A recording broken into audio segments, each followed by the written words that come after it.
Diamond Reasoning Podcast, Comic Book Club. This is our sixth episode where we review comic books put to us by Victor.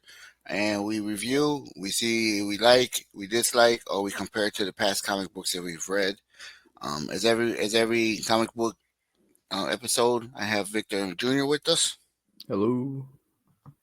And then become a regular with us now for it's the sixth episode with the Comic Book Club, Gabriel Feliciano. What up, though? And today we're going to talk about Avengers Twilight, written by Victor. Chip Zdarsky and then drawn by Daniel Acuna. This is a book that came out in 2024, so it's the newest book that we've read on the podcast. But I think you guys will both agree with me that it's one of the most timeless ones, and we've read a version of this like twice already. I think with Kingdom Come and with Dark Knight Returns. So I'm excited to see what you guys think going forward. I'm glad you mentioned that part about the Dark Knight Returns and Kingdom Come, because especially at the beginning, I kind of felt it was the whole vibe. But I didn't know it was written in 2024, so that was kind of cool because as I'm reading it, I started feeling like this was the newest book that we've read so far. So I didn't know the details behind it, but I'm glad you verified it. I understand that our listeners won't be able to see, but I'm gonna turn on Deanna's cam right now, and I'm gonna show you guys.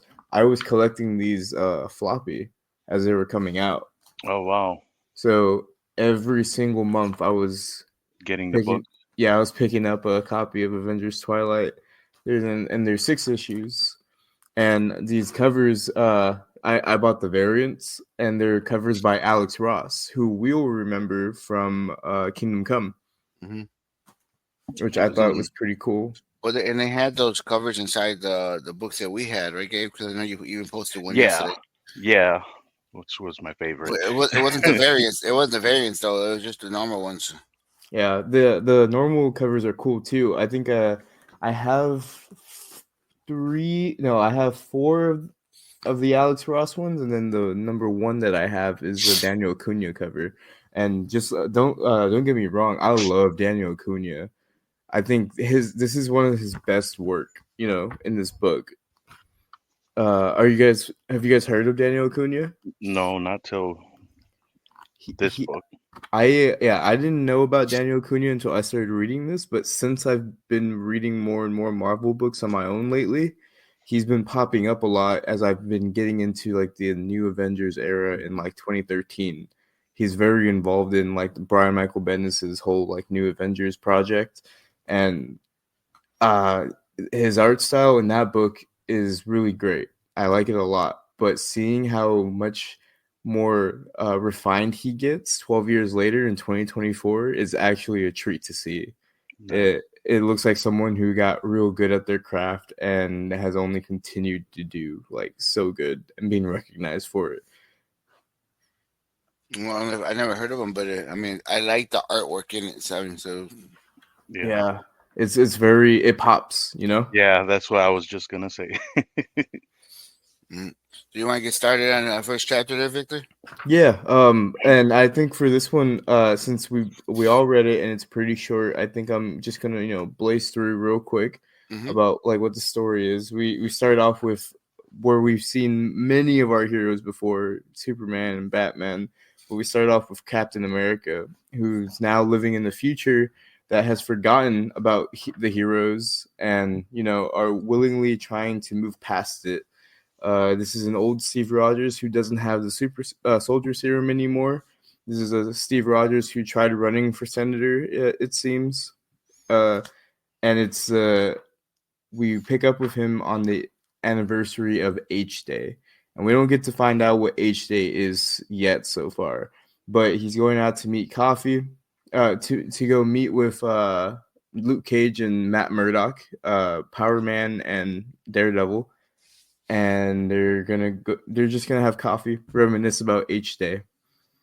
It's important to note here that Steve is married to a woman named Rosa, who's a doctor, his doctor too. And when in this conversation with Luke Cage and Matt Murdock, we get the sense that people want Cap to come back They don't need Steve Rogers. They don't need old man Steve Rogers. They need Captain America back because they think that there's something going on in the world. If you look at the art beautifully drawn by Acuna of Steve walking through New York, it's clear that things have changed.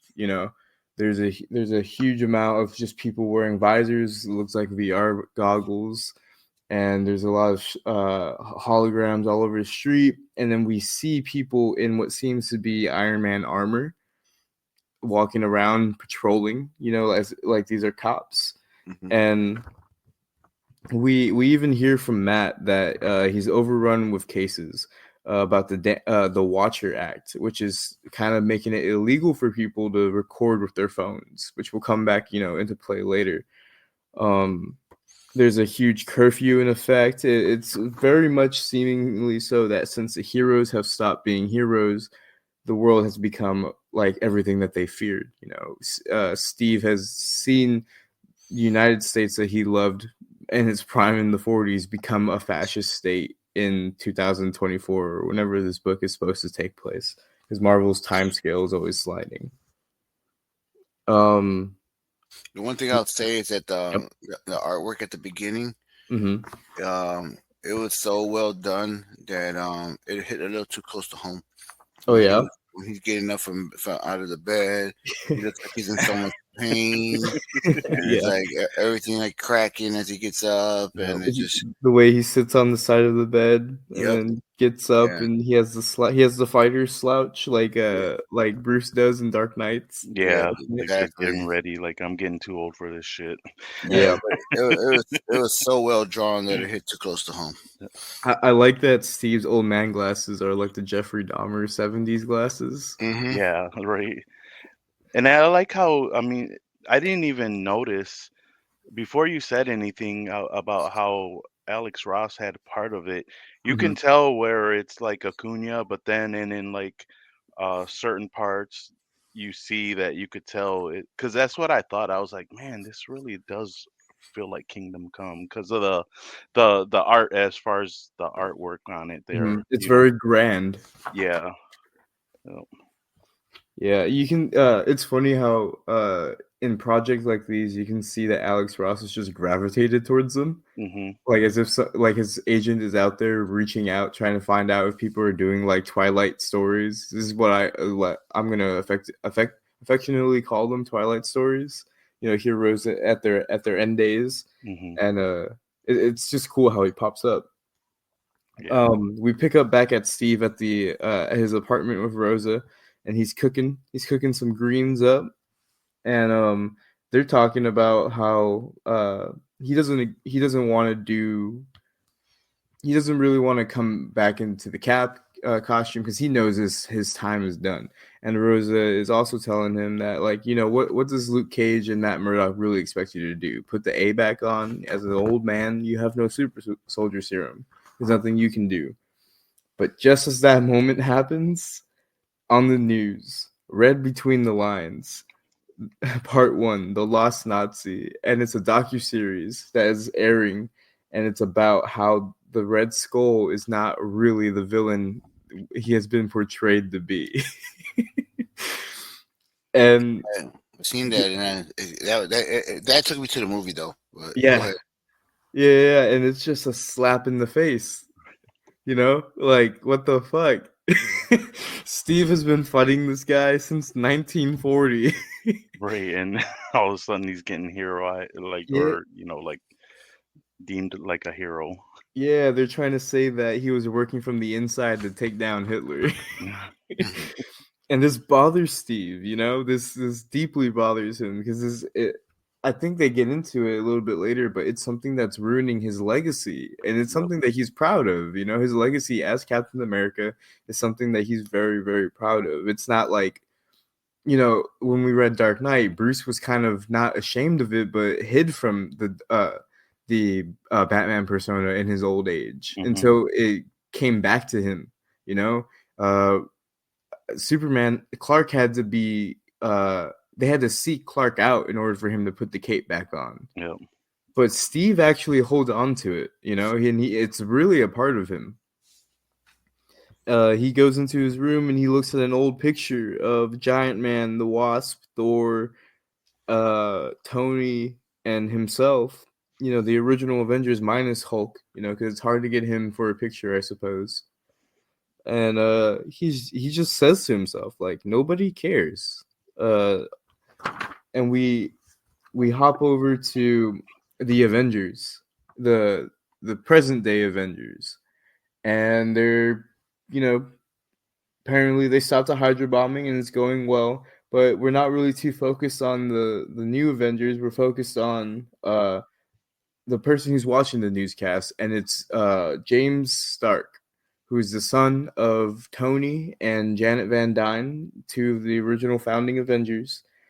And he's being woken up by Kyle Jarvis, who is apparently the younger brother of, you know, Eddie Jarvis, the Jarvis that we've met before on this podcast in the Kree Skrull War. We're familiar with him. Mm-hmm. And these two kind of have a father-son relationship, as it seems. You know, it seems that Kyle Jarvis is kind of in charge of what's going on at Stark Industries, and James is okay with it because the less that he has in touch with his father's legacy, the more he feels at home with himself. You know what I mean? He doesn't seem too proud of what his parents did back in the day. That threw me for a loop, by the way. James Stark? Or the Stark and the Wasp had a kid. Oh, yeah. Yeah, I didn't know yeah, it's funny because in Avengers Disassembled, that's kind of a thing that's going on because Janet Van Dyne and Hank Pym are separated.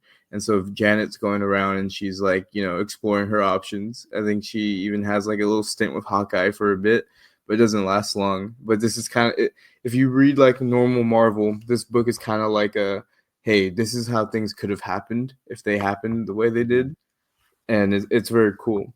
We pick up at the news station, and Steve has I think Steve has sought out to, you know, come on here and talk because he wants to set the record straight about what, you know, it means to call someone like the Red Skull a hero.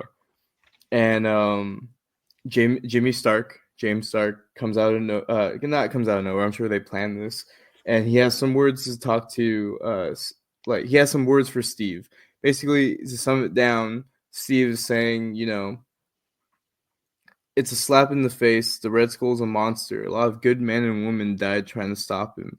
This travesty of reporting is a slap in the face to those heroes. And this little is a little dipshit. That's all I can say, man. This dude annoys me. Where he's like, heroes, you keep using the word. Do you think everyone will eventually believe it? At what point do these people stop being considered heroes, Steve?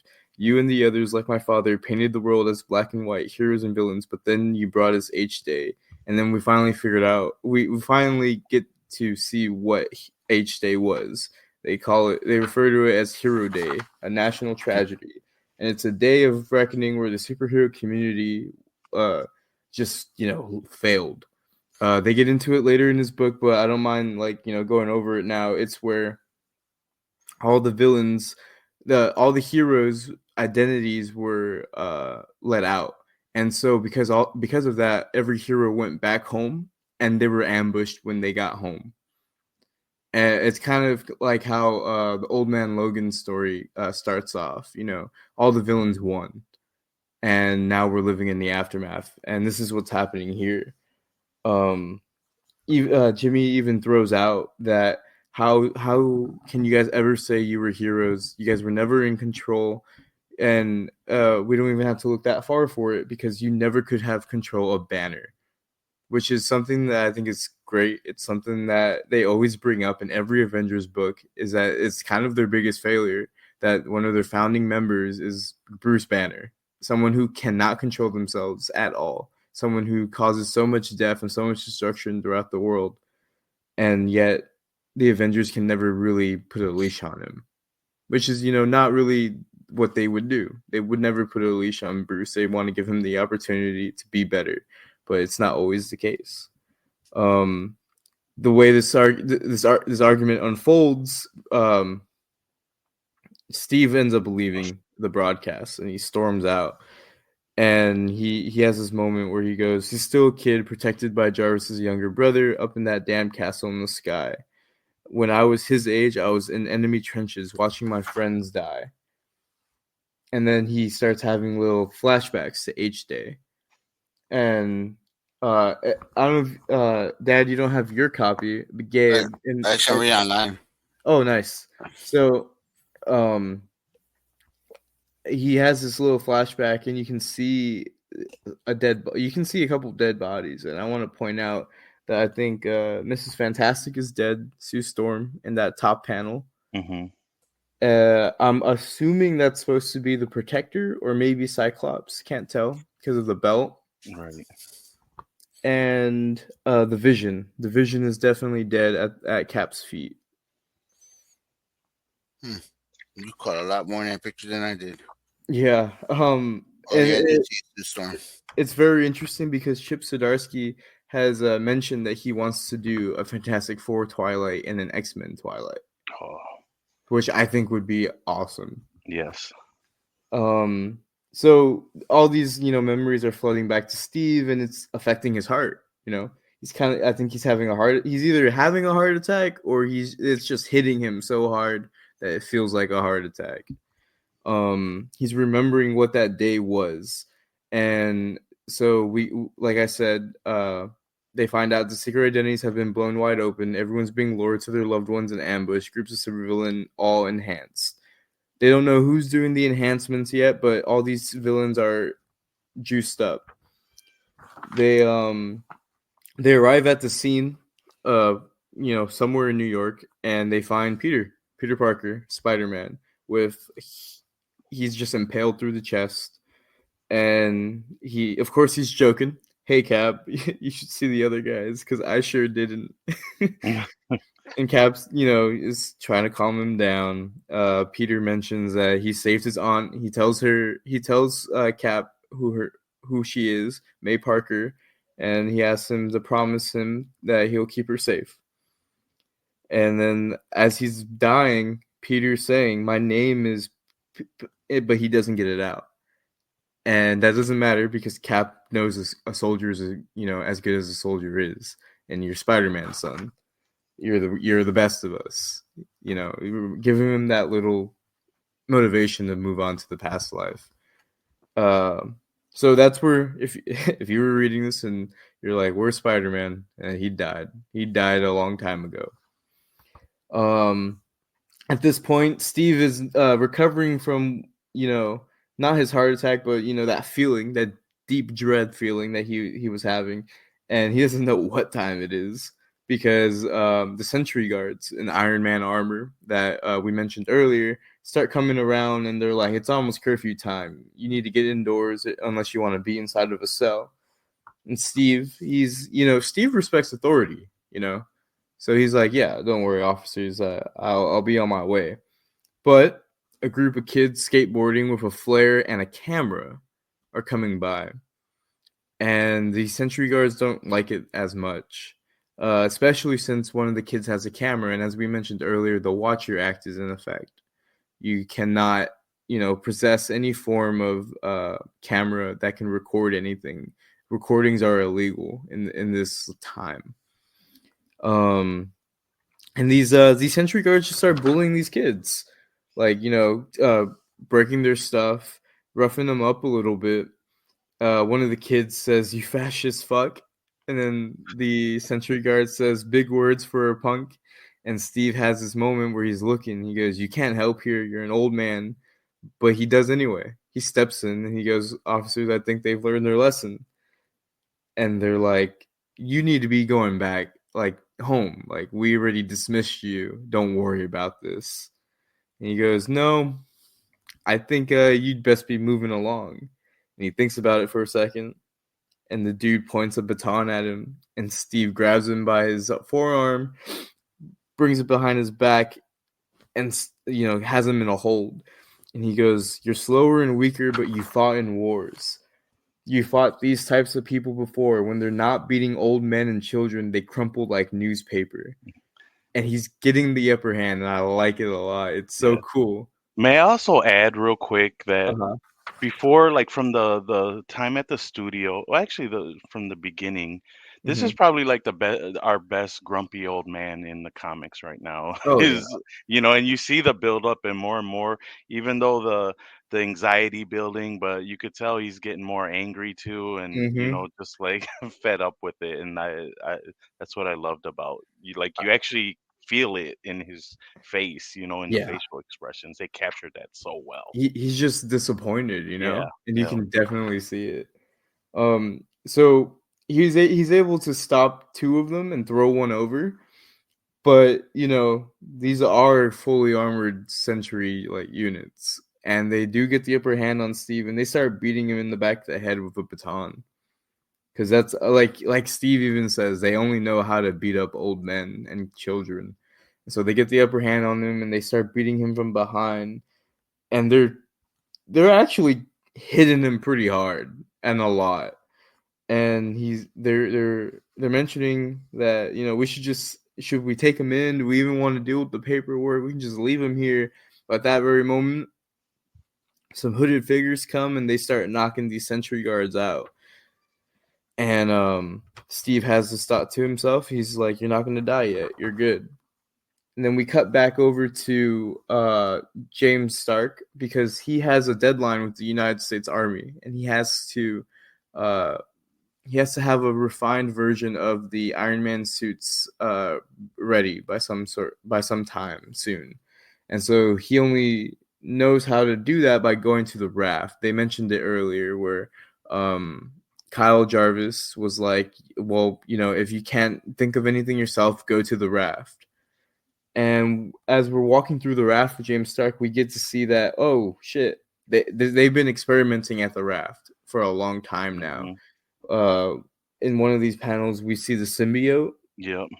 In a later panel, later on in the book, we get to see Otto's arms too. I think we can even see them in the background here a little bit. Yeah.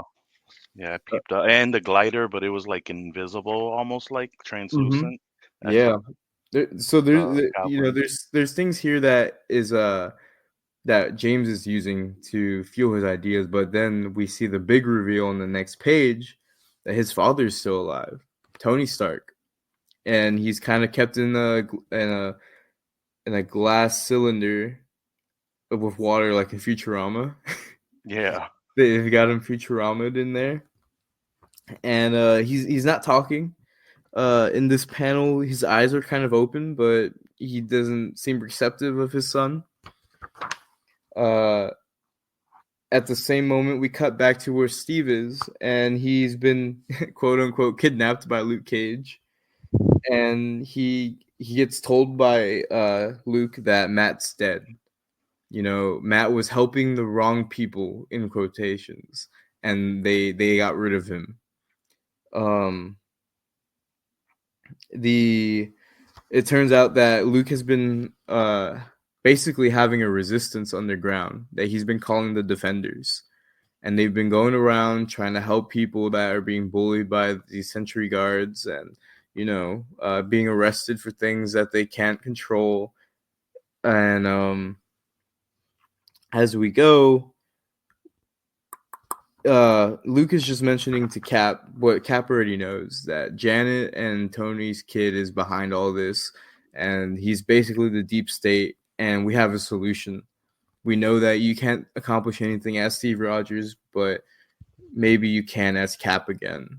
And it's revealed that they've been working on getting the super soldier serum remade, and they've actually tried it a few times on people apparently, but it hasn't worked, and it's because it only works on a few, and Steve is one of those few. He not only is physically, he's had the super soldier serum before, but Steve, time and time again, we find out in the comics, whenever they do another Captain America or they bring another Captain America, that Steve just has the heart for it. He's not like everyone else. And he even tells Luke, like, you can't be serious, like this is not something I can do. And then Luke pulls out like the heavy hitter. He pulls out all the things that Steve isn't seeing, because this is a big part of this book, is the things that you don't see and what is actually going on in the world versus what is being shown to you. And there's that moment where they hand Steve over the pictures of all the abuses, all the things that are going on in the system. And it's like, that's the moment where it hits for Steve. You give Steve a viable reason to do something like that, and he's going to do it regardless. And he even throws away his life right now. His wife, Rosa, he calls her and he leaves a message. And we get in the next panel, we see that days have passed by. 5 of them, if we're, to go off whatever is shown to us, 5 days have passed, and he's going under tests. And he does a super soldier treatment again, and it works. He was always meant to be that guy. And that's the end of the first issue. And I don't know about it, about you guys, but in my floppies, they have that first interaction that the Avengers came together for retold. So they have like a Loki, causing trouble, and then the Avengers being formed because of it. And it's like a condensed version of that first Avengers issue. It wasn't in the book, but online it showed me it. Oh, hell yeah. Did you download the book online? No, I'm just hacking. Okay. And then we'll move over to book 2. And a lot of these get more condensed as we go, so don't worry. We pick up with the resistance. These sentry units are picking on homeless people, and Steve comes and he's in his costume, which I think this full page panel of Steve in the costume looks so good. Acuna just knows how to draw him real good. Yeah. He knows how to work with light too. You can see at the police sirens, the red and the blue. Yep. It just looks so cool. It's like scratched out, like a lens flare. Yeah. And move forward, and people are talking about Cap and what the Resistance is doing. People are also aware that what they're seeing on the news isn't really, what's going on. So, Vic, real quick, as I'm hacking my way online here, I got an intro to book 2. And it's actually pretty cool. It says, with the clock ticking to New Year's Day and the world against him, Captain America must build an army to save America. Will his surviving friends sign up, or is he going to have to lead the ragtag group called the Defenders against the expert military marksman known as Bullseye? Yeah, that's a good summary. So just like you said, this issue 2 is primarily about Steve trying to save people out in the wild and bring people back. There's this little scene where I think Luke mentions that this is a secret underground base and it can't be secret for long if you keep bringing in strays. And Steve tells Luke, like, I can't leave them out there. The cops will hunt them down. And the cops will hunt them down and they'll put them away. And Steve's like, don't worry. I only need to be above ground one more time to do some recruiting. And at this very moment, Luke's people brought in Rosa, Cap's wife, and they have she has a little spat with him where she's upset. She's obviously very upset that he put the costume back on, and she goes, because I'm here already, I'll make myself useful, and I'll you guys are gonna need medical attention, but you and me were through. You go fight your war, Steve. It's all you know how to do, which hits hard because as we're reading, we just want Cap to be Cap, right? Mm-hmm. But it obviously comes at a cost that we don't really think about that often. When we read the Kree Skrull War and he pops in after the 3rd issue, you're like, yeah, this is our guy. This is our guy that's going to point us in the right direction, and we're going to follow him. Yep. But this is our guy, old, and he doing what he's been doing what he was doing before comes with a price, and he's going to lose his wife because of it, seemingly. We cut to the White House where we find out that the president's not in charge. I'm going to summarize this scene down. The president's not in charge, and it's Jimmy and Kyle Jarvis who are running things. Primarily Kyle too. We see him become more aggressive in this scene, and basically they bully the president into doing what they want, and and basically reminding him that they're gonna do what they want and how they want, and the United States isn't going to do anything about it. In fact, they have the president not introduce, but bring the Thunderbolts onto American soil, which, as you know, if you're familiar with Thunderbolts after the 90s, they're just ex-criminals like the Suicide Squad that get used for like covert ops in the U.S. government. At one point, Norman Osborn was the leader of the Thunderbolts, and Luke Cage was even the leader of the Thunderbolts, where I'm reading right now. But here there's just United States Marines, and we get introduced to Bullseye, who Dad mentioned, who's an agent on the Thunderbolts. And we get the sense that these are some real roughneck individuals. They're out here. They're very patriotic. They're not seemingly like evil like the original Thunderbolts are, but they follow orders, which as we learn later in the story, is kind of an issue. Soldiers who just follow orders and blindly follow. But enough of that. We cut to Steve visiting a former hero. And what do you guys know about Kamala Khan? I didn't know anything. When I read that, I was kind of lost. Okay, so Kamala Khan is Miss Marvel. She takes over the mantle of Miss Marvel from Carol Danvers. She's an Inhuman. Well, it's difficult because she used to be an Inhuman, which is, we met the Inhumans back in the Kree Skrull War. Do you remember that? Yeah. But nowadays she's a mutant. Her backstory gets redone every now and then, but they do it in a way where it makes sense. So, I don't think people should complain about what Kamala is, but she is a hero, and she is actually one of the best of the best. Mm-hmm. When Kamala gets introduced in 2014, she reinvigorates the spirit of the hero who is a hero to just be a hero. She actually has a secret identity, and she holds by it. She lives in New Jersey, and she has a big Muslim family, and she cares about those ideals and those values, and she's just a great role model, honestly. Kamala Khan is one of the best in the Marvel universe, and in her 10 years of being a character, it's actually very awesome that she comes out in Avengers Twilight and is, kind of a big role. One of the first people that we see Steve approach to try to come back and be an Avenger.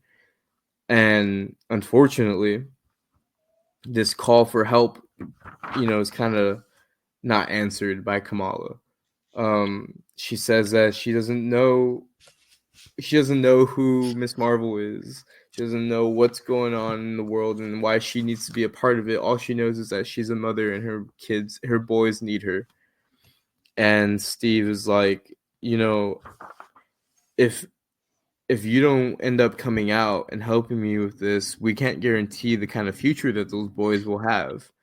And he even mentions, like, I've been running around with Luke Cage and like the Underground Resistance, and we've heard stories of people being saved by, a giant hand of God, which, if you guys don't know, Kamala's powers are very similar to like Mr. Fantastic. And one of her big moves is using her hand as like a huge, basically just engorging her hand. Yeah. Using her giant hand. That's like her big, like, go-to. And growing. She can do a lot of things that some of the Avengers and Fantastic Four can do. That's what makes her special. And Steve, before he leaves, says the Dark Avengers protocols are in effect. If you need to get in touch, you know how to get to me. And we see Kamala sitting in her at her home in New Jersey, going into her basement and turning on, basically it looks like a pirated radio, something that can tune into a frequency that no one's supposed to tune into. And she's listening to a police scanner. Well, not a police scanner, but a Defender scanner, Luke's people. And they mentioned that the police presence is high in Queens today. If you get harassed, make some noise. the defenders will be patrolling from the shadows and we'll do our best to help, which I think is real cool. And then we pop to the climax of this issue, which is Times Square. The idea here is that Steve and the defenders are going to hack into Times Square on New Year's, and they're gonna show everyone what Steve has seen, the pictures, the videos, the brutality of what's going on around the world that these people are not watching or listening to. And one thing that they keep mentioning throughout this book is that, you know, if you feed people what they want, they won't question anything, which is a theme that I think hits really hard as we move forward in real life, you know, as the years go by. It actually is a little disheartening to see that this is a future in a comic book, but it's kind of happening in real life. So the defenders are fighting, and they're able to hack into the control panels that control all this, the broadcast.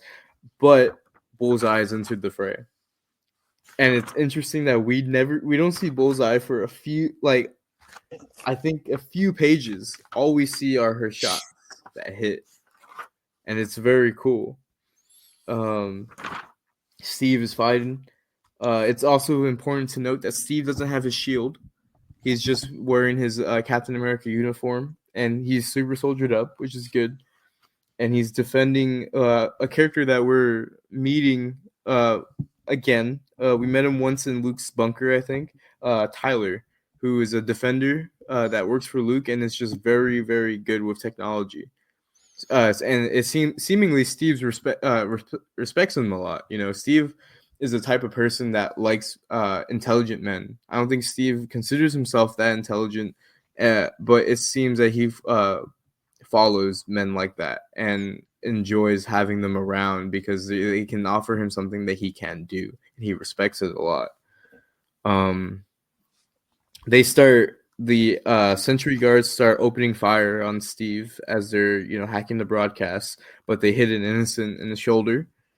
And that's when, you know, things turn red for Steve, like literally. And he gets angry and he punches the dude in the face and cracks his skull. And we find out that he was holding back that whole time. And so Bullseye moves forward. No, we get comms that, you know, Bullseye needs to get on him and get her scope right. She has a clear shot on Steve, but doesn't take it, and instead shoots the little like pad thing that she has. And the Thunderbolts are told to stand down because the situation is going live, and they just shot a civilian. At the same time, Tyler hands Cap the mic, and Cap starts talking to, you know, the people. And he basically gives him, you know, the rundown. Your government has stolen away your freedom. The Watcher Act isn't there to protect you. Isn't there to protect your privacy. It's there to protect them, to make it so that you never see what they're doing to the world and to the disenfranchised. It's so light never shines on their crimes, so you never see the helpless people who suffer in order for you to thrive. That's not who we are. We're Americans. We look out for people. We don't turn our backs. And now that you know, you can be free again. And, you know, this causes Thunderbolts to go after Cap again. But they've even I think they located them in like this little abandoned like store, and they're gonna go in and arrest them, but they're able to escape. Bullseye gets another chance to take a shot, but decides not to, which I think is, you know, important for later. At the end of this issue, we find out that Jimmy was able to get the information he needed out of his dad, and he'll have, you know, the suits for the army ready in no time.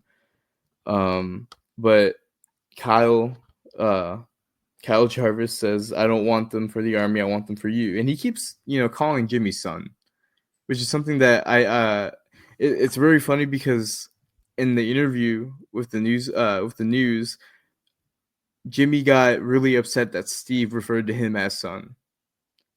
But Jarvis just throws it around, like left and right, as if it's like no issue. Jarvis is telling him that things have changed.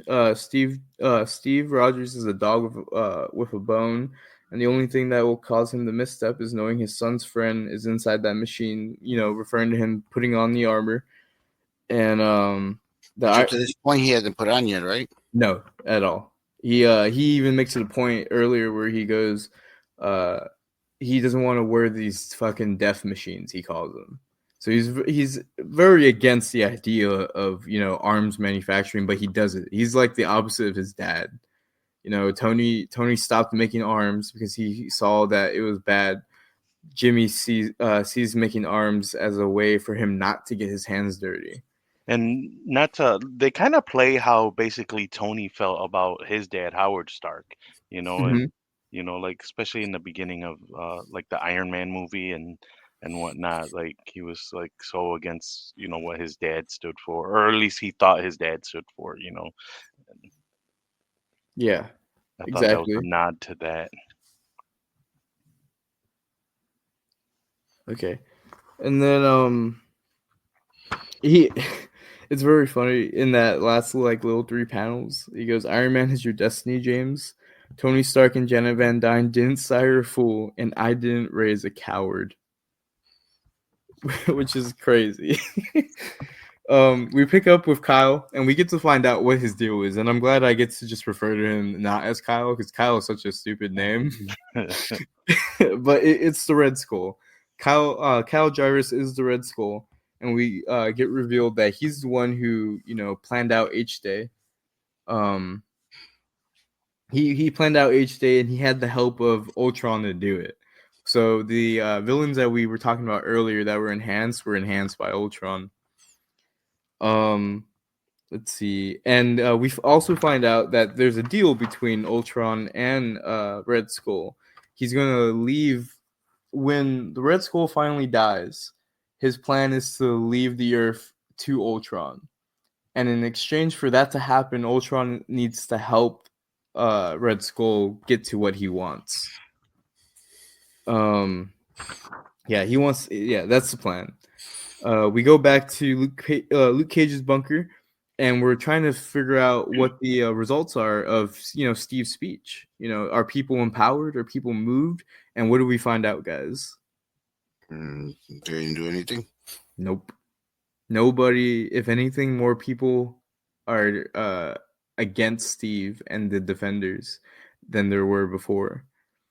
If anything, it just got worse.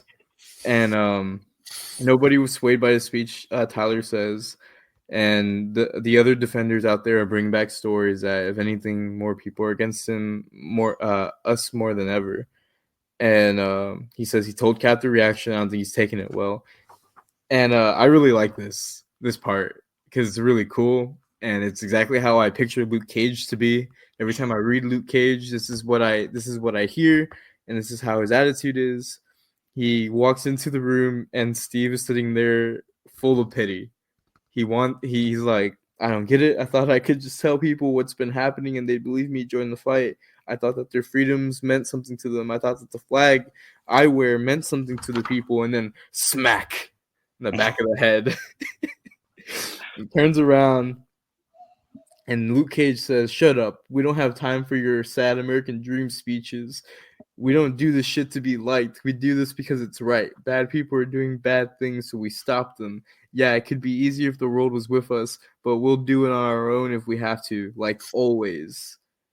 And then, Tyler comes in and says, "You guys, you know what? I found schematics from the raft, and it seems like something that would be holding someone like Tony Stark. So let's go break him out." And I think that ending of the second issue is one of the best. I like that. It seems like it's at its worst now. The truth has been exposed, but no one wants to hear it. I mean, the story was great, but I like the art even more. Yeah, the artwork was pretty good. And so we move over to book 3, which is the raid on the prison, and we'll get through it real quick. Yeah, I was gonna say, and as great as this book is, we're only on book 3. We're already in like 45 minutes, so Yeah, the rest of this real like ramps up real quick. Okay. So the raid on the prison on the raft is going on. And this issue is basically filled with Steve having his mojo back, having some hope left because he realizes one of his friends is still alive, one of his closest friends. We also, chime back in with what's going on with the Thunderbolts and Bullseye. She's getting grilled for not shooting Cap when she had the chance, and her reasoning is that she doesn't shoot unarmed civilians. And she saw Cap as that, someone who didn't have any weapons and was, not killing anyone. So why would she kill him?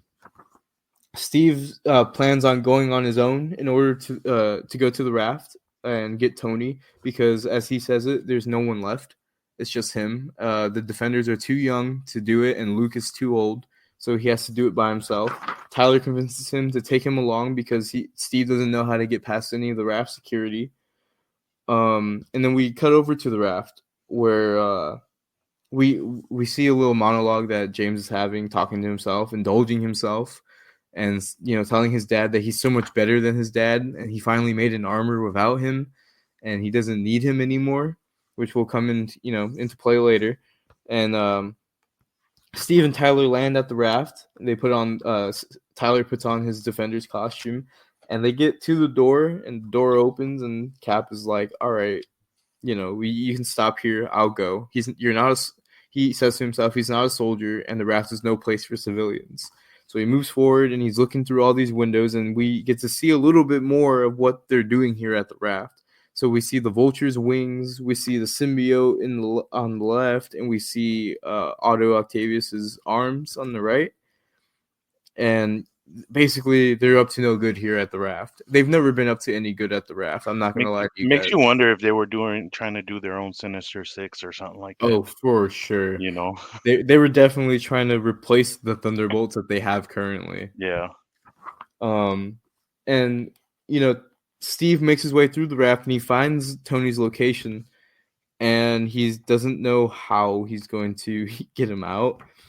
But as he finds Tony, someone from the ceiling just pokes a bow out, and it's Bullseye, the Thunderbolts, agent that we've been following for a bit.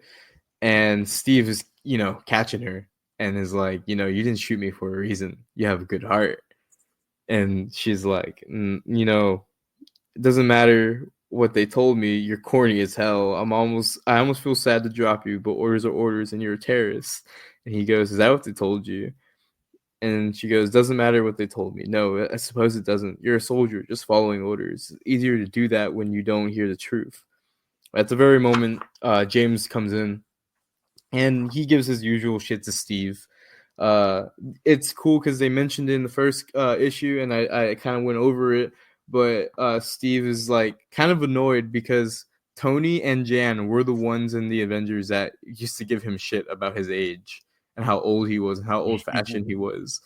And that's where Jimmy comes in and just, drives a stake through his heart, and he just keeps hitting him with the old man shit, how old-fashioned Steve is.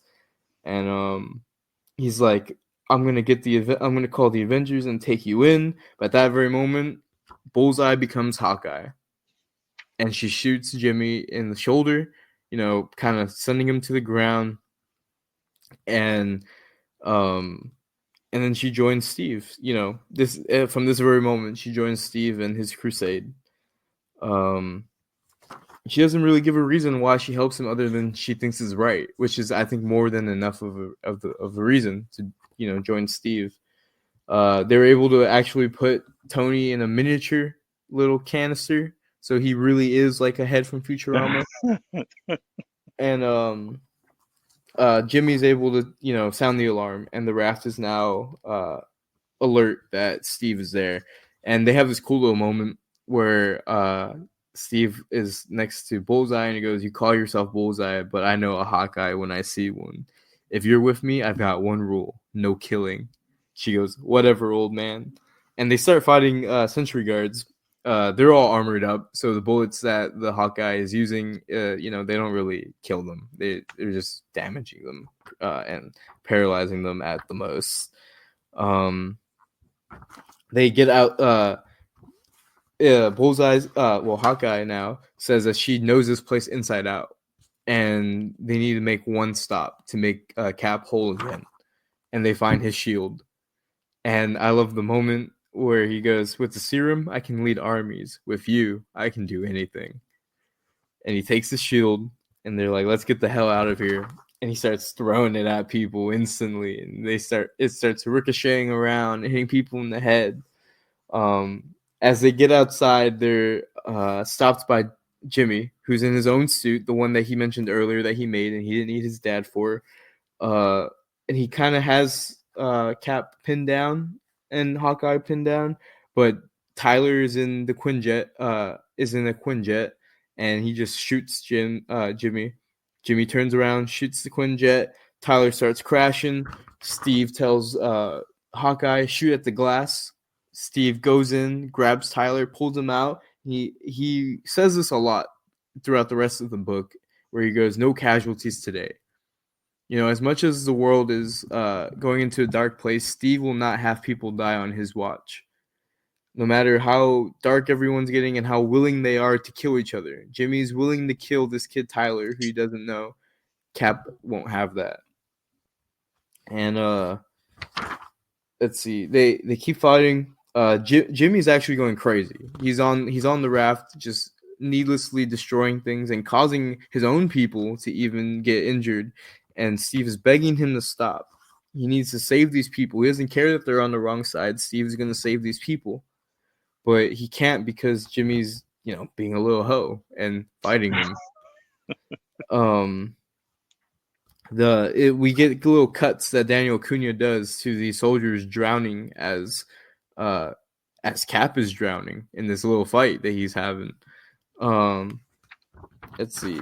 And then we get the reveal, when things are getting real bad, Cap is on his back foot. He's not even talking with confidence anymore. He's just like, you're using everything your father and your mother gave you, and you're being like this. You're lost. And he goes, "You're nothing without your dad." And Jimmy goes, "Bet, I don't need him anymore." And he grabs the canister and throws Tony into the water somewhere in the Hudson River. And he goes, "I don't need anyone." And Cap goes, "Everyone needs help, son. That's what makes it all work." And at that very moment, Kamala rises from the sea and starts grabbing soldiers that need to be rescued. And that gives Cap the motivation he needed to, keep fighting and to, get Jimmy on the back foot, hit him hard while he can. He even calls him son again. "It's over, son." And Jimmy goes, "Stop calling me son. I'm not your child. I'm James Stark, and I run the world." And Cap goes, "I've met men like you. You won't run it for long. The power resides in the people." And right before he's able to get a good repulsor blast on Steve, he gets struck by lightning. My favorite part. Yeah. And he goes, "What did you do?" What I always do in hard times. I prayed. And Thor is there. He goes, "It's been a wolf age, Captain. Shall we assemble?" I thought that was a great way to end book 4. It was. And then the beginning is my favorite part of this book. Yeah. That image of Thor right there, just... Oh, it's so good. Yeah. I think... it took me a second to catch that at store, though. I was like, who is this guy? And then I finally seen the hammer. Yeah, he doesn't have a beard, and his helmet's a little different. But it definitely is our Thor. Yeah, it kind of like if he almost took the Odin mantle or something like that. Oh, yeah. That's how I got from it. He's definitely ruling Asgard, as we'll find out, a little bit later. But Thor appears, Miss Marvel's here, and Steve has his faith restored. And I'll skip the rest of this, but essentially they make it off the raft, and they make it with Tony's head, and they're able to get back to the Resistance base and they get to regroup. Rosa and Steve have a little moment where Steve is like, "We need to have a conversation when this is over because I love you," and she goes, "Yeah, okay, Steve. Like, we'll get around to it." And one of the defenders is like, "Why is he bringing in?" Because they brought in all those injured guards from the raft to the defenders' base. And one of the defenders is like, these guards were protecting the scientists who were doing inhumane experiments. These are actual supervillains in my room. And Rose was like, Steve, believes every life is worth saving, that everyone can lose their way, but can be brought back into the light. Sometimes it's frustrating, but when you hear him say it, when you see him act on it, well, it can really make you believe for a moment in a moment in heroes. And we cut to the Avengers back together. And Thor is apologizing because he goes, I'm sorry. The burden of immortality has hit me. I've had to see a lot of my friends grow old and die without me, and I couldn't do that with this generation of heroes. Essentially, when things got bad, I just reclused and went away. Thor hits the little containment where Tony Stark is and jolts him back up, and he's awake. And I thought that was funny. He just gave him a jump start. Yeah, he gives him a jump start, and Tony reveals that he was conscious the entire time that Jimmy was talking to him and like stealing information from him and stealing ideas from him. He was conscious, and he got to see his son get worse and worse and worse throughout the years.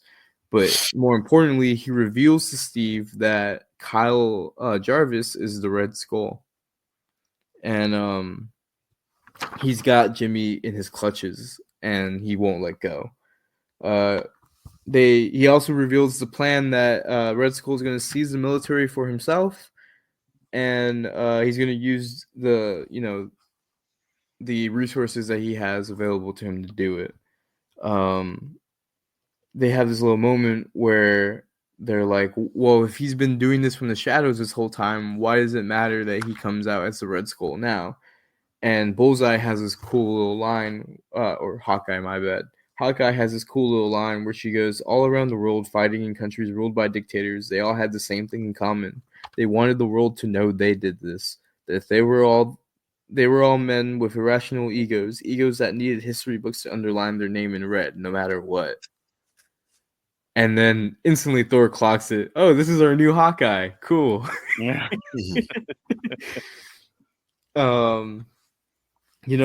We get a nice Avengers Assemble by Luke Cage in the next page where he's like, well, everything's against us. We're fighting backs to the wall. Avengers Assemble.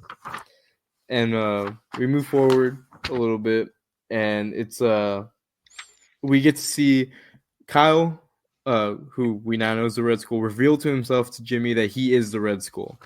And that everything that he's been getting Jimmy ready for has been preparing for this moment that, they're going to take over the United States, the world. We cut back into the Defenders base where we see Tony is he's been put basically in like an android, little fit.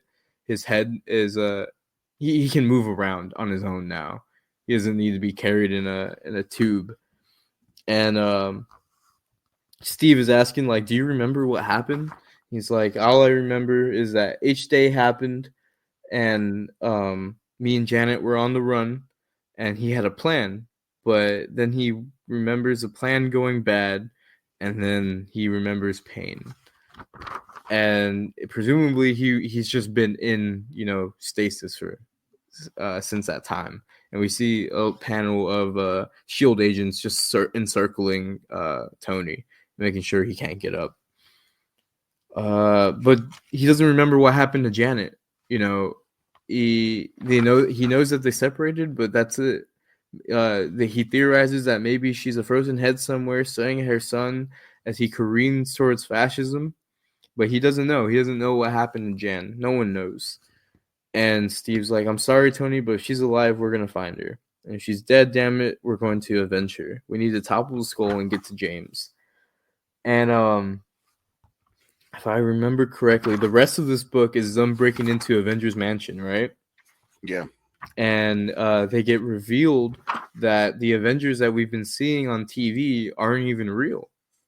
They're holograms, and they're AI, just compiling videos and images to feed the world and make the world feel like the Avengers are doing something. This is also when the Red Skull, I think he makes himself present to the Avengers, our Avengers, and we get some classic, Cap versus Red Skull banter, where Red Skull calls him Mind Capitan, or Air Rogers, he calls him. He's very formal when talking to Steve.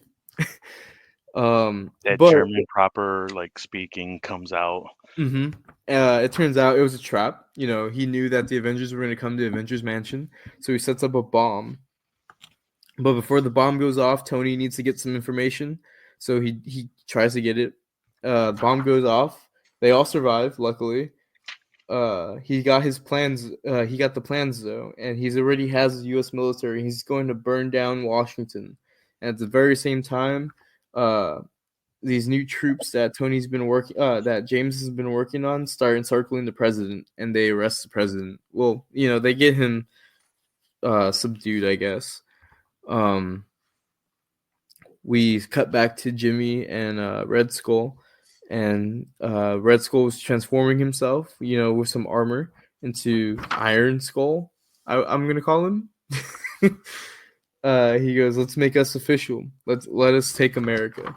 And that was issue 4, and I think that was pretty condensed. We're gonna get through the rest of this pretty fast. In the book 4 was really cool. That picture of Red Skull. Yeah, in the Iron Skull armor. Yeah, that was dope. It reminded me of Lex Luthor in his battle armor, though. Oh yeah, and later in the book too, we get to see what it's really like inside the armor, and it's actually really creepy. But I'll bring it up when we get there. Let's see. Book 5, right? Yeah, we're on book 5. We're almost done. No, I'm trying to. I'm hacking here, so it takes me a second. Okay.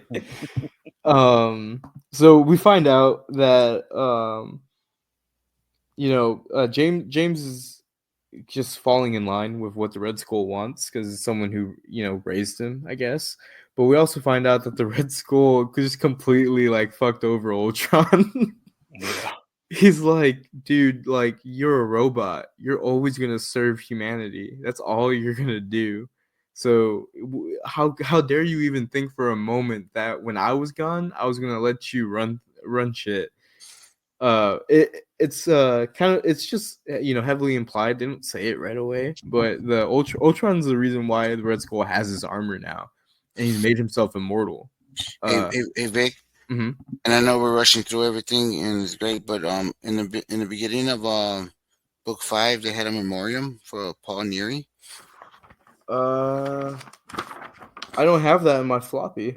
On my hack, it does. What was his name? Paul Neary. Paul Neary? Yeah, and it says in this Paul Neary was my member, colleague, and friend, but how much more than that totally changed the trajectory of my life. When he went to be designed, the draw of Captain Britain, relaunched by Marvel UK in 1981, really encouraged me to pursue a career in comics. I guess he was a writer. Yeah, I think he was an artist. Oh wow! Rest in peace to Paul Neary. Penciler, inker, writer, editor. Wow, that's cool. Sorry, I just seen that at the beginning. So no, that's cool that they put it in the collected edition. Or my hack, one or two. Yeah. So Red Skull betrays Ultron and then destroys Ultron, and it was told to us earlier in the story that Ultron is trapped inside of this old piece of technology. That's the reason why Red Skull even has the upper hand on him. Red Skull just destroys this piece of technology, and moves forward with his plan, launches himself into the sky. The Avengers are on their way to Washington to stop this from happening, and we find out that there's a coup going on in all of Washington. All these politicians, all the people in Washington are under basically under arrest and being held. And the president's like, It's funny because the president, I don't know if the president knows that the Avengers don't really, I'm sorry, I got the hiccups. I don't think the president knows that the Avengers don't exist, but he definitely doesn't know that Steve has formed his own Avengers again. But the only thing he can say as these guns are pointed in his face is that the Avengers will stop you, which is pretty funny, I think. That no matter what, no matter how much the world likes to pretend that the Avengers aren't needed in this world, and each day happened, they're all waiting for the Avengers to come back. Even the president.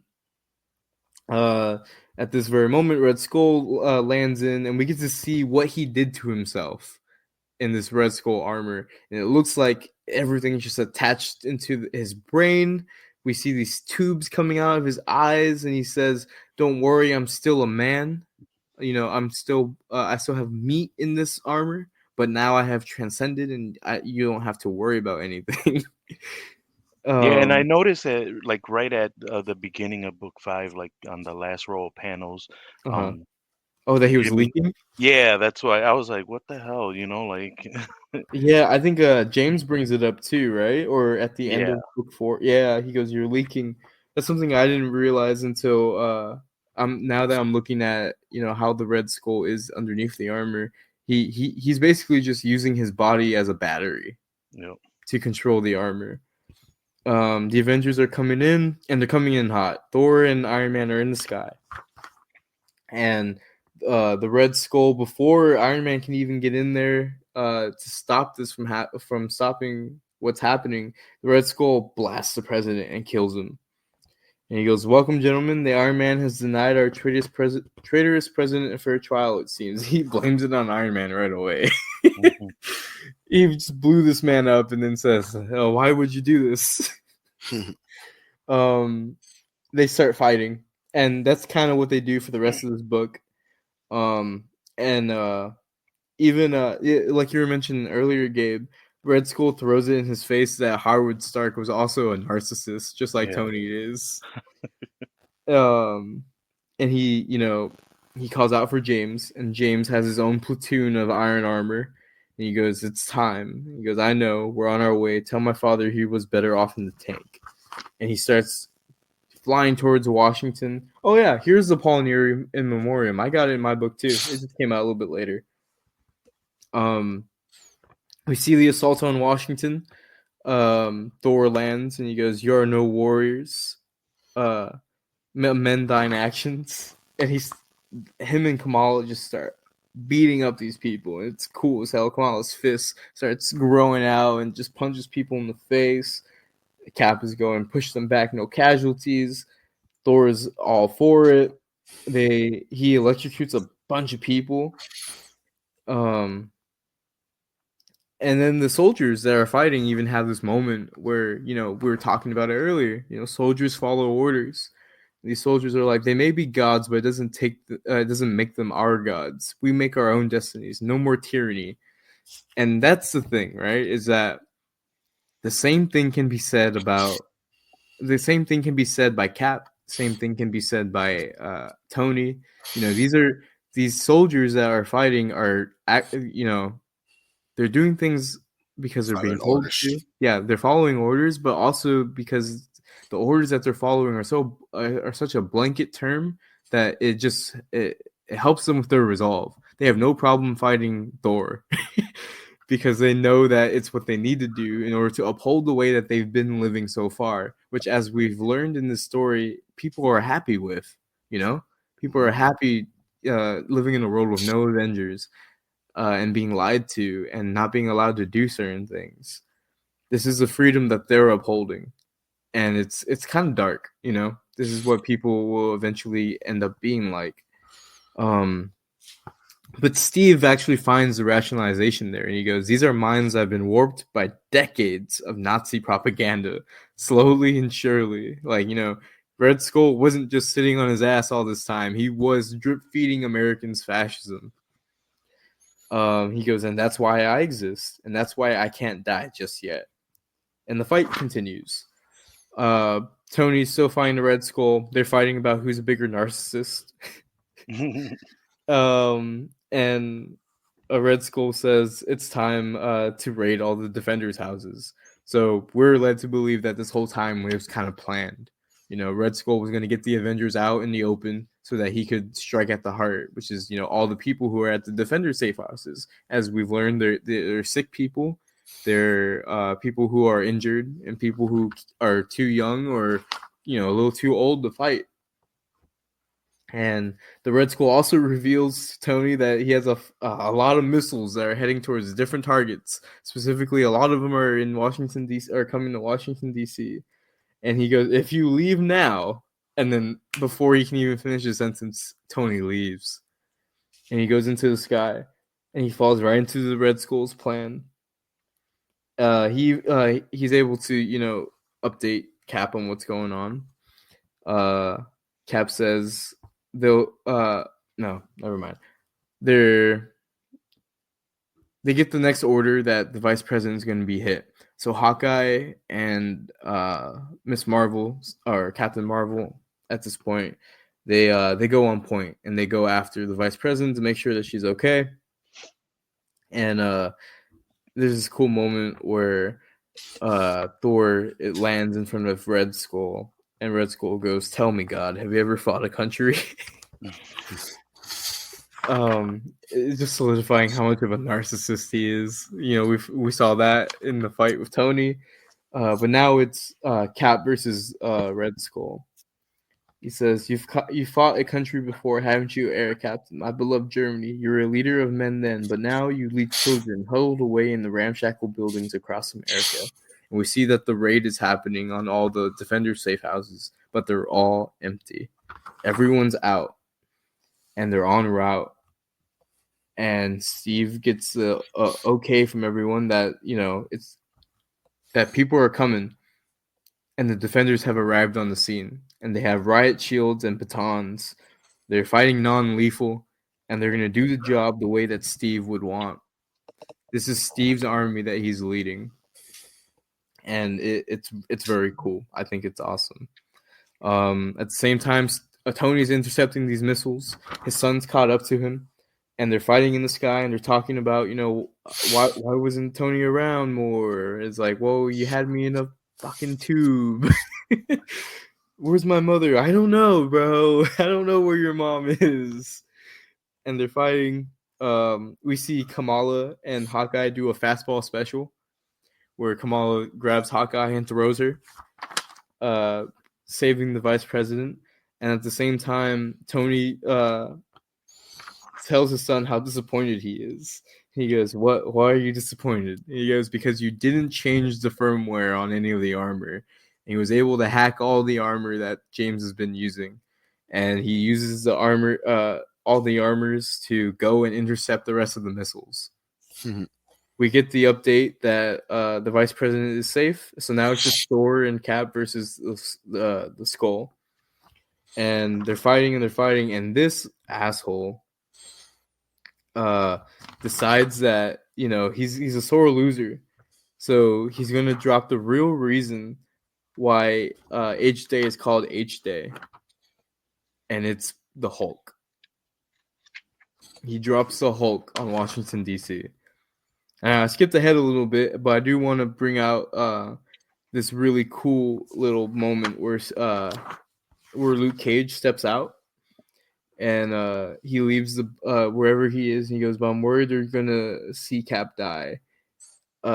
He goes, "Typical. Always did have to save his ass back in the day." Mr. Cage, you can hardly move. You can't. He goes, "Kid, I'm bulletproof, and I hate fascists. I'm not sitting this one out." So he got the exoskeleton. Yeah, he got the exoskeleton to move because I don't think I mentioned it when we were passing through, but Luke Cage's unbreakable skin, as he got older, has made him into like a statue. Essentially, he can barely move unless he has assistance. But he's back out on the battlefield fighting, and but yeah, the big bomb that Red Skull was gonna drop is just the Hulk, mind-controlled Bruce Banner, and we get to issue 6. And may I add, the cover on it is a very good. I felt like it was a nod to Jack Kirby and Stan Lee's Hulk, just bald, but Oh yeah, that's what. with the forward brows. Yeah. Mm-hmm. Yeah, it's a nice one. I think this is an Alex Ross cover that I have. Hmm. It's real nice. Yeah. We start off with basically how the exchange went between who was going to start raising James Stark after Tony and Jan's apparent death, and then we cut back to the Hulk just rampaging through Washington.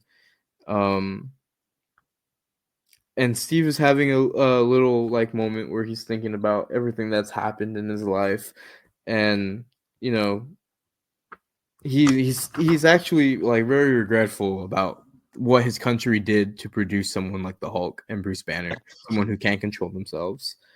And he has this moment where he's like thinking like, is Bruce even in there anymore? Is there even someone to worth saving? But the fight continues. Thor knows what his job is, and it's to keep fighting the Hulk until the Hulk isn't around to hurt anyone anymore. So that's what they're doing for the remainder of this issue. I think Red Skull is Red Skull's fighting Cap. Jimmy is looking over at his dad. They're having this little final confrontation, and at that very moment, Steve remembers not Steve. Tony remembers what happened to Janet, and while they were on the run, Janet decided to put herself inside of a ring, and the idea was maybe James, when he's older, will realize where I am if Tony doesn't make it out of this alive, or maybe Tony will remember. But Janet has been inside this ring this whole time. And Tony remembers and activates it. And she, comes out of the ring and she becomes a giant woman.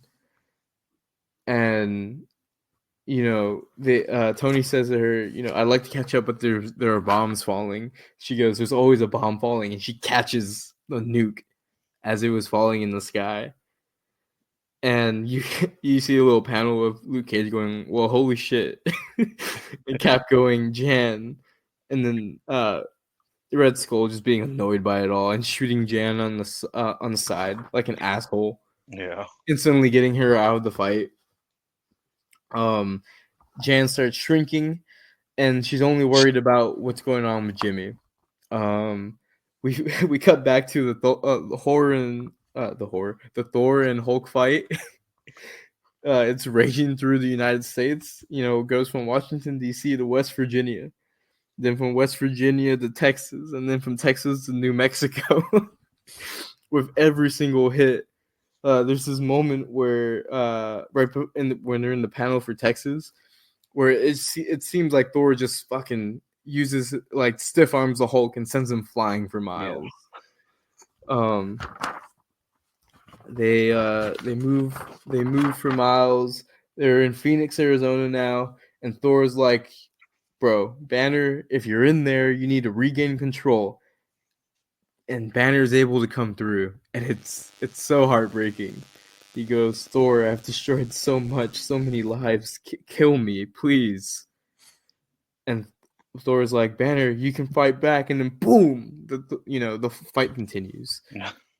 And we cut back to Jimmy, Tony, and Jan, and they're having their moment where they're reconciling, and it seems that Jimmy's turned a new leaf, seeing his mother alive, because basically he was only really mad because his mother was dead. He resented his father because he didn't know where his mother was. Now he knows where his mother was. His mother has always been with him, seemingly. And his beef is over with his parents. We see some of the defenders are fighting, and one of them's getting a little too carried away. Luke stops him, and he goes, the world is watching, so you got to act like it. And we see the final confrontation between the Red Skull and Cap. Cap. Ooh, yeah. Red Skull pulls an American flagpole out of the ground. and stabs Cap with the American flag. This is crazy. Yeah. He goes, "I let your puppet president's blood wash over me because you didn't need a president anymore when you have a Führer." And Cap goes, "Smile, Skrull." And all of America has been watching this entire time. The defenders were able to hack into the surveillance systems that have been in place, and they're showing all of America who the Red Skull really is. In contrast to how this story started, maybe some Americans even thought the Red Skull was a good guy because of that docu-series that was coming out that incited Steve in the first place. We see that Tony comes in and starts fighting the Skull again. Hawkeye's going. All the Avengers are getting their licks in. Like it's really satisfying seeing the Avengers avenge, and they're fighting the Red Skull. Red Skull's not taking it, and he goes, "You'll bend the knee," even though he's on the ground and he's smoking out of his little suit. He goes, "You know how the story ends, Skull, and it's over." And Cap basically does what he does to Tony in Civil War, the movie, where he just puts the shield right through his chest. Steve, wait, that sounds Skrull dead. I think Steve's having a heart attack. And the failsafe switch inside the Red Skull armor is going off. It's like it's a bomb, essentially.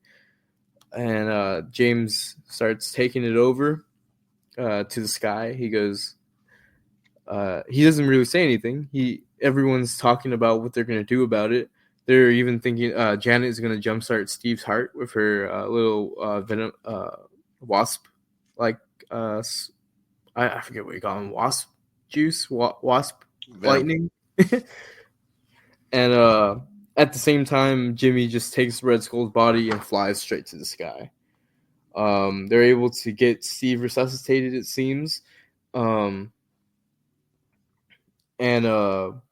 Tony catches up to Jimmy, and he goes, "What are you doing?" He goes, "I'm making things right." He goes, "I meant with your boot micro turbine design, the fact that your old man could catch up. Dad, I just want to. It's okay, son. In the end, you did it. You came through." And he takes the Red Skull's body away from Jimmy, and he, outpaces him and takes the body straight to the sky and seemingly sacrifices himself. And we'll get that in the next page, but we also see what ends up happening with Thor and Hulk. The fight's going crazy. They're all the way on the West Coast already now. So they started the fight in Washington, and they're in Los Angeles. And Thor says, "It's too much, Bruce. I'm sorry." And he puts him into the ocean. At the same time, Janet's resuscitating Steve. It's a beautiful panel layout, this last little bit here, where Janet's resuscitating Steve. Thor and Hulk are in the ocean. Tony is in the sky with the Red Skull's body that's about to explode. And he talks to himself. "I woke up to Washington burning. My son in danger, and Captain America can't die. You need to live."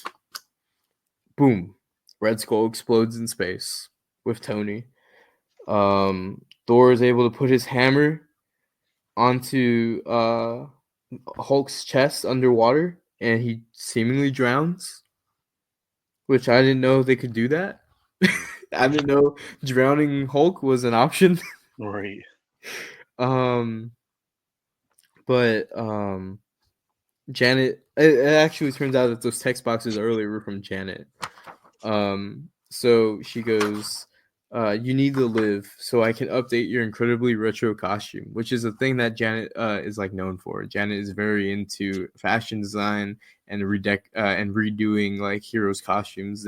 She makes fun of Cap all the time in the comics, in other comics, and Cap goes, "There's nothing wrong with the classic." James comes down and he's able to tell Janet that Tony sacrificed himself. He made the call. And then we pick up 2 weeks later. In the aftermath of everything, seems that people are, finally being told the truth about the Red Skull. Doesn't seem like a lot has changed, but we do see in the background, we see that the Sentry units aren't just bullying old people. They're helping people cross the street in that one panel. Rosa is with Steve, and I think the they mentioned that the super soldier serum is not giving him powers anymore, but it's keeping him alive, which is just enough. Rosa drops Steve off with Janet, and they start going for a walk, and they talk about what's going on and what ended up happening with America. You know, why it happened the way it happened. She asks him like, how did it end up being like this, even though you were around? And he goes, it's like water boiling. You know, it just came slowly. Freedom was replaced with the illusion of security, and I gave up. I retreated and just watched it happen. I didn't realize how hard it would be. Everything is harder without friends, Steve, without a shared purpose. And we get to see that what they're looking at, and it's the Avengers Mansion being rebuilt.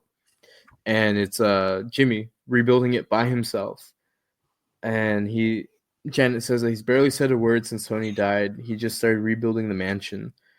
And Tony's like, Steve's like, we could help him. Like, you know I can't do much in my current state, but I can. But Thor quickly chimes in and goes, no, this is a warrior's journey of grief that he needs to go on his own. And Thor goes, I'm on my way back to Asgard. The work of a king is sadly never done, but I needed to ask your forgiveness for Banner. It was his time. He only wished for release. He goes, I'm sorry you were in that position, Thor. I like to think that there's always another way, or there's solace knowing he's finally at peace, which is, I think, kind of beautiful. Finally, Bruce Banner gets to have some peace, not be tortured by the Hulk. Thor goes back to Asgard, and we see that he made a special request to Odin in Valhalla. And we don't get to see what that request was, but he's back in Asgard, and Loki's talking to him. And he's like, brother, I have no time for you. But Loki's like, you know what? No, bro, I'm actually going to tell you. I'm the one who set this all up so that you could go back to Earth and help your friends. He goes, why would you do that? He goes, because that's what your life should be. So the day you finally enter Valhalla, you should be the type of person that goes and helps your friends. And honestly, in your old age, I've been worried about you. You've been hanging around here too long, which I think is cool. Mm-hmm. You know, Loki's not being an asshole. He was just looking out for his brother. And we find out what the request was that Thor made to Odin in Valhalla, and it was that Bruce and Tony make it there. I think it was that Bruce made it there. Specifically, I think Tony was already going to be there. Right. But this is really nice. It's really nice that they get to retire and be together and live as warriors in the afterlife.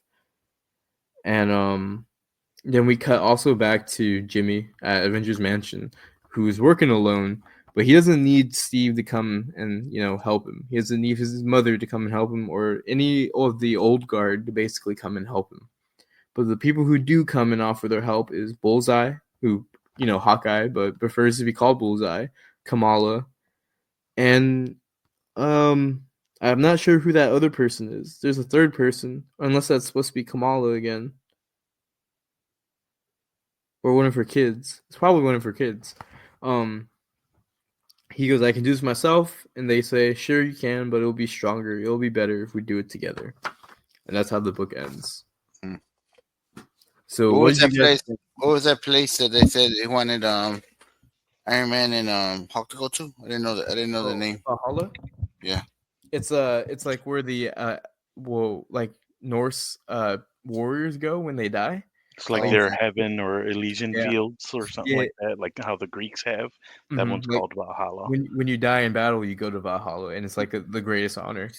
Yeah, it's like a hall, basically a hall where it's endless food and drink, and then you can fight and go back, and that's all it is, really, for like warriors. Mm-hmm. And it's like one of the things that keeps Thor going, because when he dies, he's eventually just going to go there and become king of Valhalla, like his father is before him. Oh, okay, I get it now. I was wondering, I didn't get that part. That's the part I told you I had to reread because I was like, oh, I didn't understand that. Yeah, it's actually pretty cool because in some Avengers books that I'm reading now, there's some heroes that end up dying and they end up going to Valhalla and they get to see each other. So like where I'm reading in the Avengers comics, Janet Van Dyne's dead, Captain Marvel's dead, and Cap is dead for a bit. And they get a moment where they show us, the readers, that they're in Valhalla and they're drinking together and they get to be together, and it's really sweet. and it's cool that Chip Zdarsky, you know, puts that in at the end. Cool. Well, I liked it. I like the artwork. I like the writing on it. I like the way the panels were set up. It was a very easy read for me. I read it. You reread it pretty fast, didn't you? Yeah, I read it on a plane coming home from Ohio, and Uh-huh. I was able to finish it on the flight, which is very odd for me.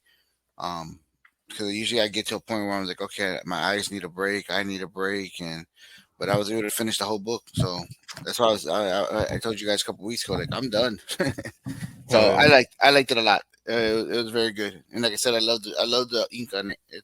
The drawing was very modern, and I liked the details behind it. Yeah. One of these days I'll have to send you guys some pictures of Daniel Acuna's other work because it's almost as breathtaking. It's really cool. Yeah, Gabe? I really enjoyed it. Like you said, basically the work between Acuna and Alex Ross, like Mhm. it, you got like this like soft, like nice touch of Alex Ross, but then you got the popness of Acuna, and Mhm. I would say like what really, I mean, aside from the Thor picture on book cover 4 or something like that, Uh-huh. the way Acuna captured Red Skull's face with the helmet, I mean, it's something that's really lifeless, but at the same time, you can kind of see like in his eyes and whatnot. I thought, that was really great. And just the story overall, just what it was a great idea where it kind of takes from real life too. Like we got to be careful on how, we let the government trend towards, because even though it's not like real, but it they do take a page of what could happen, and that's why it kind of. I don't know who's moving their microphone, It but it's worked. gonna get that noise. Oh, my bad. Um, I think we all agree that we like this one. Victor, you know which book you want to read next for the December book? I don't know. I haven't been thinking about it, but I will get back to you guys. Okay. All right. Um, on some final words though, to trail off of what Gabe was saying, I think it's one of those moments where you read a comic book that's coming out currently, and you're like, this is written to warn you about what's going on in real life. There's been a lot of moments where I've read older comics from the 2000s and the 90s and the 80s where these writers knew, what was going on in their real world. It wasn't just what was being sold to them on the TV. They knew what was going on because they had the lived experience, and they were able to tell a lot of people through comics, what's going on and how to go forward. And this is one of those rare moments where we're living. This book just came out this year, and Chip Zdarsky is plainly telling us what we need to be looking out for. And as someone who's been reading these trends in comics, I respect it a lot. I respect that he was able to put this out there. This is a very counterculture book in Marvel's lineup today, which is not something you see a lot. Right. This isn't something that's in continuity, but it very much could be. This very much could be the end of the Avengers story. And the rebirth of like the new Avengers as we see at the end, and it feels that way. And I'm glad that we were able to get this book on the book club because it's like I said, I collected it as it was coming out, and it was a pleasure to read every single month. I had a great Yeah. time with it. It was quick, but at the same time, it just it wasn't slow, or Mm-hmm. like it dragged, or it just was from start to finish great, and great on the mind and on the eyes. Hell yeah. Yeah, exactly. Well, guys, since this month's book club, another great read. Victor, if they want to reach you or maybe discuss comic books a little more, we're gonna reach you at. Yeah, you can reach me at Victorino_MP4, I think, on Instagram. And then we go live 3 times a week on Twitch at Vic at Night, at twitch.tv/Vic at Night. Might be going live tonight on Sunday. Obviously, the viewers won't be able to, tune in right away when they hear this. But yeah, you can catch my VODs on there too. They're usually like an hour or two long. They delete after a week. So if you can't catch them, don't worry. The next 3 will come up the next week. All right, and Gabe, where can they find you at? On Facebook at Gabriel Feliciano, on Instagram at Gabe's Pix 22, and on TikTok at Conflay722. All right. And me, they can find Mendez Vic on Instagram or the Rhyme and Reasoning podcast on this Rhyme and Reasoning underscore podcast on Instagram. And you can reach out to us anytime. Please share our podcast. Anybody that might be interested in comic books or anybody interested in our other formats that we do. We're on a little bit of a mid break right now on the regular podcast. Holidays and work has kind of interrupted our fun time. So we'll be back to that real soon. But from Rhyme and Reasoning Podcast on Book Club, we'll see you next month. Hell yeah. Happy reading. Happy reading.